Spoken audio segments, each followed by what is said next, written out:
Coba bayangin deh kalau ada kapal yang terombang-ambing di lautan dan orang-orang di dalamnya kebingungan dengan kondisi tersebut. Akhirnya kapal itu menghantam sebuah batu es yang terdapat di tengah lautan. Kapal itu pun mengalami kerusakan dan membuat kapal itu berantakan. Kejadian itu diakibatkan karena tidak ada manajemen di dalamnya. Karena manajemen berperan seperti kapten kapal di tengah lautan. Sama seperti dalam manajemen yang melibatkan pengambilan keputusan, pengarahan sumber daya, dan pemantauan operasi suatu organisasi untuk mencapai tujuan yang telah ditetapkan. Wah, ternyata penting banget ya adanya sebuah manajemen yang bisa mengorganisir masalah yang dihadapi. Betul. Oh ya, menurut Stoner, pengertian manajemen adalah suatu proses perencanaan, pengorganisasian, pengarahan, dan pengawasan usaha-usaha para anggota organisasi dan penggunaan sumber daya organisasi lainnya agar mencapai tujuan organisasi yang telah ditetapkan. Tapi apa manajemen itu langsung terbentuk semata-mata karena langsung ada? Oh, tentunya enggak dong. Coba deh kita kilas balik ke awal peradaban. Kamu tahu nggak sih, manajemen itu telah ada sejak ribuan tahun yang lalu loh. Bahkan sebelum manajemen secara formal diakui. Hal ini dibuktikan dengan adanya piramida di Mesir yang dibangun oleh lebih dari 100.000 orang selama 20 tahun.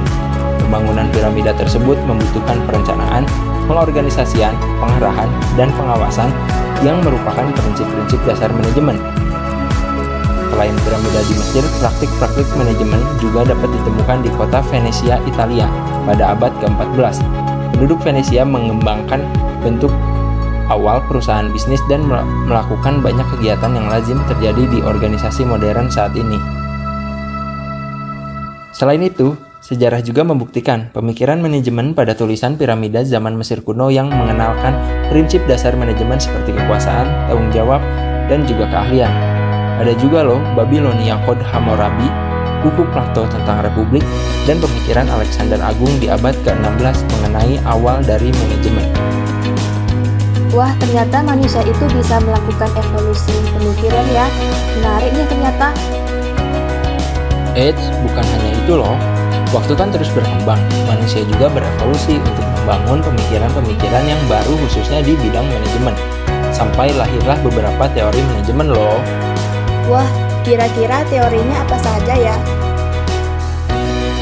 Aku dong yang giliran cerita, aku tahu nih. Aliran manajemen ilmiah adalah awal mula periodisasi manajemen sebagai suatu ilmu. Pada saat itu, tahun 1870, manajemen sebagai suatu ilmu mulai diperkenalkan secara ilmiah oleh F.W. Taylor.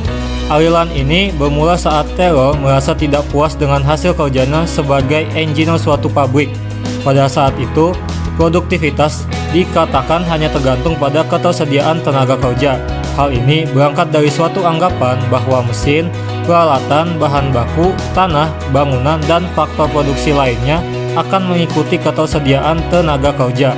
Semakin banyak tenaga kerja yang tersedia, semakin banyak pula kebutuhan akan faktor-faktor produksi yang lain, dan semakin banyak pula barang yang dapat diproduksi. Tapi ada juga loh keterbatasan manajemen ilmiah, yaitu produktivitas sering tidak diikuti oleh kenaikan pendapatan. Pendekatan rasional hanya memuaskan kebutuhan ekonomis dan fisik, tapi tidak dengan kebutuhan sosial karyawan, dan mengabaikan keinginan manusia dalam hal kepuasan kerja. Betul tuh, tapi ada juga loh teori manajemen klasik yang dikemukakan oleh Henry Fayol yang timbul karena adanya kebutuhan akan pedoman untuk mengelola organisasi yang kompleks. Manajemen klasik dapat diajarkan sesuai dengan prinsip-prinsip yang telah ditetapkan. Teori ini juga menerapkan terhadap 5 prinsip dasarnya, yaitu perencanaan, pengorganisasian, pengkomandoan, pengkoordinasian, dan pengawasan. Namun, kekurangan manajemen klasik dianggap terlalu umum, yang mana manajemen klasik bertentangan antara prinsip pembagian kerja dan kesatuan perintah. Kalau tadi teori klasik itu merangkum sebagian prinsip kinerja berdasarkan kompetensi, berarti harus ada dong teori yang membahas manajemen berdasarkan sumber daya manusia yang lebih kompleks. Pastinya ada dong. Teori ini muncul berdasarkan pergerakan ilmuwan perilaku. Aliran ini memandang aliran klasik kurang lengkap karena terlihat kurang mampu mewujudkan efisiensi produksi yang sempurna dengan keharmonisan di tempat kerja. Menurut Elton Mayo, manajemen manusiawi mendorong lebih banyak dan lebih baik dalam bekerja. Hubungan manusiawi dalam organisasi adalah hal yang baik. Bila moral dan efisiensi memburuk, hubungan manusia dalam organisasi adalah hal yang buruk. Teori manajemen manusiawi juga ditulis dalam buku karya Hugo Newstenberg dengan judul Psychology and Industrial Efficiency. Dalam teori manajemen manusiawi, fokus utama adalah karyawan. Pendekatan ini mengakui bahwa memahami serta memenuhi kebutuhan psikologis dan sosial karyawan memiliki dampak yang signifikan pada produktivitas mereka. Dengan memperhatikan aspek-aspek emosional dan sosial dalam lingkungan kerja, manajer dapat membangun hubungan yang kuat antara karyawan, sehingga bisa mengurangi konflik dan meningkatkan kolaborasi. Wah, berarti para ilmuwan itu keren ya, bisa menciptakan pemikiran yang baru di dalam teori manajemen. Tapi ada yang ketinggalan nih, satu lagi. Yap, teori terakhir yaitu teori manajemen modern.